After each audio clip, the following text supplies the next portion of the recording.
Përshëndetje të nderuar miqtë mi. Sot do të vi me një rrëfim shumë të dhimbshëm, një rrëfim që në redaksin time kam bërritur nga Saranda, e cila është një vajzë jetime, është rritur pa nënën e saj, është rritur nga njerëka. Fatkeqësisht jo të gjithë njerëkat janë humane dhe fisnike. Në fakt nuk dua ta përdor këtë termin njerëk, por mendoj që njerëka nuk ekziston, janë të gjitha nëna, por jo të gjitha e luajnë rolin e mirëfillt mrekullueshëm të një nënës për të rritur dhe për t'i dhënë dashuri një vajzës, për t'i dhënë mirësinë. Por në anën tjetër, Saranda jonë e dashur është martuar, ka ndërtuar ëndrrën e saj të familjes, por edhe kjo familja, të cilën nuk e ka patur asnjëherë, sepse ajo është hasur në vështirësi tek jeta e babait, nuk i ka dhënë ndonjë dashuri. Unë do filloj të lexoj rrëfimin të cilin Saranda e ka ndarë në redaksin time për ta ndarë me të gjithë ju. Ka histori që nuk bëjnë zhurmë, por kur tregohen, lëkunden si tërmete në shpirtin e kujtdo që i dëgjon. Ka njerëz që duken të fortë, të heshtur, që ecin mes turmës, me kokën ulur, por që në heshtje kanë mbijetuar stuhi që shumë nuk do t'i duronin asnjë ditë. Njëra prej tyre është edhe Saranda, një grua që tani jeton në Itali, por që vjen me plagë të pashëruara nga një jetë që nuk i fali kur as dashuri e as drejtësi. Unë mendova gjithë jetën time që po jetoja në rregull, që isha një vajzë si gjithë të tjerat, por më vonë kuptova që jetoja në një gënjeshtër. Një jetë që nuk më takonte, që nuk ma kishte shkruar askush me mirësi, por me dhunë e heshtje. Kështu e fillon rrëfimin e saj Saranda me një zë të lodhur por të vendosur. E rritur pa nën. Ajo e pa që në fëmijërinë se jeta e saj do t'ishte kritësisht ndryshe. Nuk kishte përkëdhelje, nuk kishte përqafime. Në vend të dashurisë mori urrejtjen e një njerëke që nuk e pranoi kur si të sajën. Kur qaja, më thoshin pusho, se do ta pësosh më keq. Kur qeshja më pyesnin çfarë ke për të qeshur. Jetova mes rrahjesh, ofendimeve, ndëshkimeve pa faj. U rita pa ditur se çfarë është fjala bi. Nuk kishte një fëmëri, kishte vetëm urdhra. Punë të rënda dhe një ndjenjë të përhershme që nuk ishte e dashur për askënd, por vuajtjet e saj nuk ndaluan aty.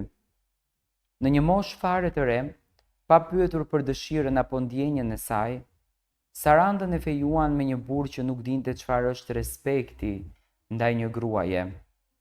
Ishte më keq se një mangë, më sillte dashnoret në shtëpi, më rihte, më ofendonte, më diqte me cigare në trup kur zemërohej. Unë nuk isha bashkëshorte për të, isha shërbetorja e tij personale. Ajo nuk mund të largohej, e vetmja derë që mund të hapte, ajo e shtëpisë së babait, ishte e mbyllur fort. Kur tentoi t'i tregonte atij për tmerrin që po përjetonte, babai nuk e përqafoi, nuk e mbrojti, përkundrazi. Ai ka thënë, na ke turpëruar, më ke marrë fytyrën, mos më quaj më baba. Dhe kjo më dhëmbi më shumë se çdo gjë tjetër.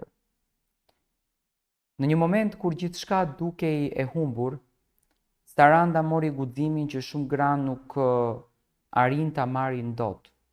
U nda. U ngrit nga rënoja të shpirtit të saj dhe u largua nga një jetë që i kishte marrë gjithçka. Me një valixhe në dorë dhe me sytë plot lot, la pas Shqipërinë dhe shkoi në Itali, ku gjeti pak prehje në shtëpinë e vajzës së dajës. Erdha këtu jo për të filluar një jetë të re, por për të mbijetuar. Më mjaftonte vetëm një vend ku mos më dhunonin, ku të mos më poshtëronin. Këtu për herë të parë ndjej që dikush më kupton. Jeton me një thjeshtësi më shumë se kujdeset për plagët e vjetra që ende nuk janë mbyllur. Saranda nuk kërkon shumë, nuk kërkon pasuri as famë. Ajo kërkon të jetojë si një grua që meriton respekt, të buzëqesh pa u frikësuar, të qaj pa u ndëshkuar. Dua të filloj nga e para, të ndërtoj veten time pa frikë, pa peshën e një kaluare që më dogji shpirtin. Dua të jem një shembull për gratë që heshtin. Dua të ulem një ditë përballë pasqyrës dhe të them: po jam gjallë. Kam vuajtur, por ja ku jam. Kam vlerë. Saranda është vetëm një grua nga shumë gra shqiptare që kanë kaluar një jetë të ngjashme, por që ende nuk kanë gjetur zërin për të folur. Ky rrëfim nuk është thjesht një histori e trisht, është një thirrje për ndërgjegjësim, është një mesazh për prindërit që mbyllin syt për shoqërinë që gjykon pa ditur të vërtetën dhe për gratë që ndihen vetëm. Sepse asnjë grua nuk lind për të dhunuar. Askush nuk meriton të ndëshkohet për shkak të një zemre të mirë. Ndoshta një ditë do të jem e lumtur, jo sepse më ndihmuan të tjerët, por sepse vendosa ta shpëtoj veten. Ky është shërimi im. Do me thënë, në pak fjalë, Saranda kështu ka përshkruar jetën e saj, një vajzë që u rit nga një nën, nga një njerëk, dhe që kur nuk ja dha këtë dashurinë, dhe që gjithmonë i kanë qëndruar mbi kokë. Pse qan, mos vazhdo të qash se ne do të rrajmë më shumë. Pse qesh, na tregon dhe ne. Duhet fejohesh sepse ke bërë moshën, do ikësh nga kjo shtëpi sepse unë dua të jetoj e lumtur me burrin tim dhe me familjen që kam ndërtuar, pasi që babi Sarandës kur është martuar ka ndërtuar familje tjetër, do me thënë ka bërë fëmijë të tjerë. Dhe Sarandën gjithmonë e kanë neglizhuar, e kanë injoruar, do me thënë nuk i kanë dhuruar fare dashuri. Dhe mua më vjen shumë keq për këto nëna në thonjza që marrin mundimin të bëhen pjesë e një familjes, sepse ka njerëka, po ka dhe njerëka që janë të mrekullueshme. Dhe nuk din t'i respektojnë këto fëmijë si fëmijët e tyre. Asgjë në këtë univers nuk e dallon fëmijën tënd biologjik nga fëmia të cilin ti ke vendosur ta rrisësh. Fëmijët janë njësoj. Fëmijët japin po të njëjtën dashuri, fëmijët japin po të njëjtën kënaqësi, dhe asnjë gjë në botë nuk e dallon këtë gjë. Ajo që ti të dallon për veprën që ti bën është urrejtja që ti shfaq në rast të këtilla, si rasti i Sarandës që ka marrë urrejtje pafund nga nëna që e ka rritur sepse se ka dashur kur. Më pas, duke vazhduar edhe tek bashkëshorti, imagjinoni që ka bërë një tmerr të papar, ka sill dashnoret në shtëpi, e ka dhunuar, e ka masakruar, e ka goditur dhe më në fund e ka djeg dhe me cigare. Është e tmerrshme si histori. Më thënë, atë që ka rrëfyer Saranda, më besoni, është tmerr. Por Saranda është ngritur përsëri në këmbë dhe ka shkuar tek Jati. E Jati nuk e pranon në shtëpi sepse njerëka ja mbush mendjen, thotë, na ka marrë fytyrën, na ka degeneru familjen, na ka ul kokën për tokë. Pse të ka marrë fytyrën? Se e ka dhunu, e ka raf ai tjetri pa shumë, dhe kjo duhet të qëndron aty. Për çfarë të qëndronte? Ta rrihte ta çonte deri tek vrasja dhe ti të shkosh ta marrësh kufomën e saj? Dhe nesër të thuash çfarë u bë? Duke mos i mbështetur fëmijët tanë, duke u ndikuar nga mentaliteti, nga kultura, dhe duke e vënë martesën para fëmijës që ti ke patur, që fëmija është i shenjtë, nuk vjen para asgjëje, ndodhin këto fenomenet që ne dëgjojmë në përpopull që e ka vrarë një femër, një grua.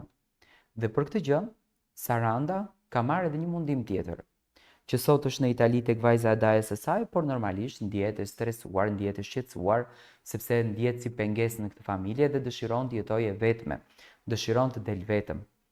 Mesazhi im ndaj të gjithë familjeve shqiptare është kjo, që mentaliteti dhe kultura ka qenë vetëm në një fletë të shkruar.